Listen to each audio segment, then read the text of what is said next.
La Commission européenne, emmenée par Ursula von der Leyen, consulte actuellement pour, je cite, élaborer sa stratégie de l'Union européenne pour l'égalité des personnes LGBTIQ pour la période 2026-2030.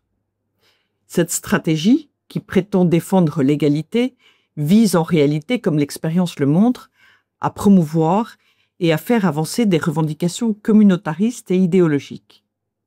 Si les citoyens et les associations peuvent évidemment défendre et soutenir les revendications de leur choix, même clivantes et sans fondement scientifique, ce n'est pas le cas de la Commission européenne. Celle-ci est tenue, notamment, de respecter le traité de fonctionnement de l'Union européenne et donc le principe de subsidiarité en matière familiale et sociétale. Le caractère militant de ce projet est d'autant plus inacceptable que ces revendications font fi de la réalité humaine sexuée, mais aussi de leurs applications majeures pour les enfants. Suivant les projets de PMA sans père et de GPA, par exemple, les enfants pourraient être délibérément privés de père ou de mère. De telles revendications portent donc atteinte au droit de l'enfant de connaître ses parents et, dans la mesure du possible, d'être élevé par eux. Cet article 7 de la Convention internationale des droits de l'enfant que je viens de citer signifie que la GPA devrait être en réalité interdite.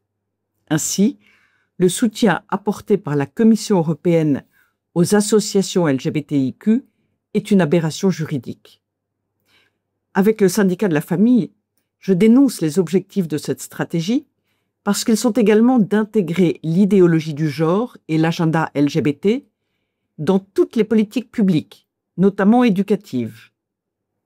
Ils sont aussi d'étendre un prétendu crime de haine qui vise en réalité à faire taire tous ceux qui ne partagent pas ce militantisme. Ils visent enfin la poursuite du financement européen de cet agenda LGBT. En effet, pour construire cette stratégie, la Commission européenne prévoit de poursuivre sa collaboration avec ces organisations. Or, ces associations avaient déjà signé un accord cadre de 4 ans qui leur a permis de percevoir de la Commission européenne 12,4 millions d'euros entre 2020 et 2024.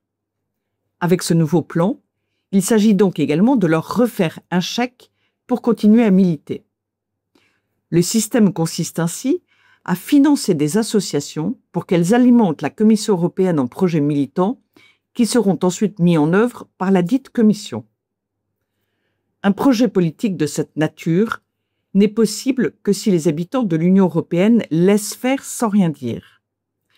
Je vous invite, par conséquent, à signer la pétition lancée ce vendredi 20 juin 2025. Accessible sur le site internet du syndicat de la famille, elle sera remise en temps utile aux dirigeants de la Commission européenne.